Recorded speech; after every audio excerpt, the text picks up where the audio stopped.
What is going on, YouTube? So back with another video. So this is my first impression, the first 24 hours with my iPhone 17 Pro Max in the deep blue color. So when you first get the device, this is how you're gonna get it. Now, I already did the unboxing at the store because I actually changed my 16 Pro Max for the new 17 Pro Max. So when you open up this box, okay, you have this screen cover that goes over the screen. Obviously, you're gonna peel that off.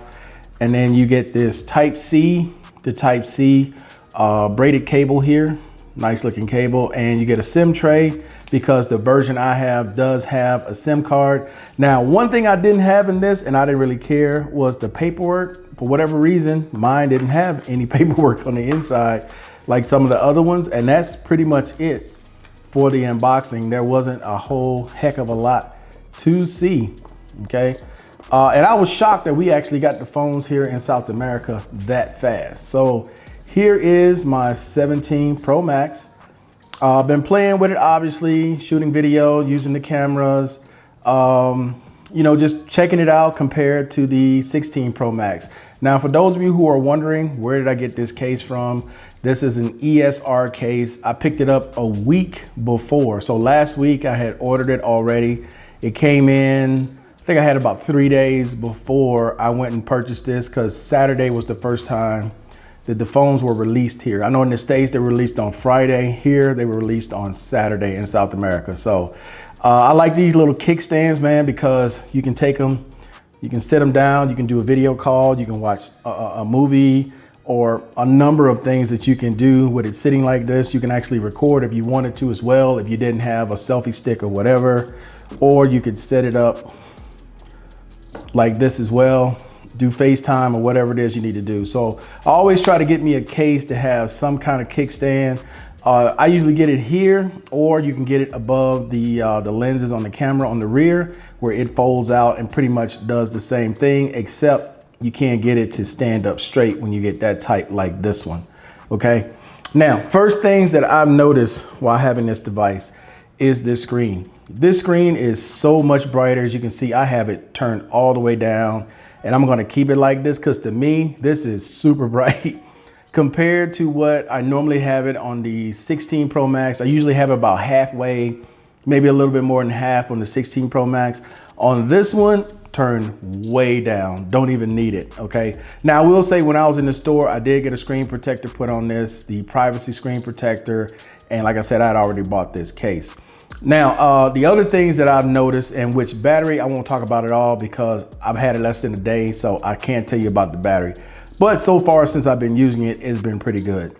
The other thing I can tell you is these cameras, especially this front-facing camera, it is much better, much improved. And I do like the fact that you can do this where you don't have to change orientation, so you can keep your eyes centered on the camera like you're talking to the person, instead of, you're turning it to the side like we used to, and you're off centered when you're looking at the camera. So this I really do like, and you can do it in video mode as well as photo mode. I do like that they've changed all this so you don't have to go into the menu setting anymore. The new way that they did the video and the photo settings, to where you don't have to go in settings anymore and change all that. You can just do it from right here. Just going to the top of it and switch from photos to video. You can pull it up and it brings up everything. Same thing with video. And the dual capture mode, that's been around for a long time. I used to use an app called Mixcam and do it on the iPhone. So it was no big deal to me when they put dual capture. It just, I won't be using that app anymore. It's just native on the phone now. So that's the only big difference for me. But for now, guys, that's it. Those are all the differences that I've noticed so far. Is the improvement in the rear cameras, the improvement definitely in the front camera, and the brightness of the screen. So I'll have to get back with you guys when it comes to the battery life, as well as some of the other features that are what I would use throughout when using this device.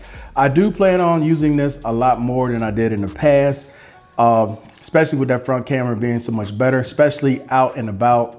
When I'm out with my friends or whatever, I plan on using this more. I have been using the DJI Osmo 5 Pro, as well as some other cameras. So my main goal moving forward is just to have this my Ray-Ban Metas, and maybe my Osmo Pocket 2. Just keep it small, keep it simple, along with the microphones. I'm gonna take the DJI mic and the DJI Mobile 7P when I wanna do some POV, talking inside of somewhere, just talk about whatever it is I'm doing or going. But I wanna keep my backpack pretty light. This will be in the pocket. I definitely gonna take this, and I'm definitely taking my iPad mini. I know I'm saying keeping it light and I'll keep adding stuff, but this is pretty light for me because I'm not taking the drone. I'm not taking the Osmo Pocket or the the Insta360 X1, no, what is it, 1X2. I'm not taking a whole bunch of cameras. I normally would have 4 to 5 cameras in my bag, but this time around, I'm only gonna have the 2 and just a couple of accessories with me, and that's it. But all right, guys, that's it for this first impression video. Hey, I appreciate everybody watching as always. Until the next time.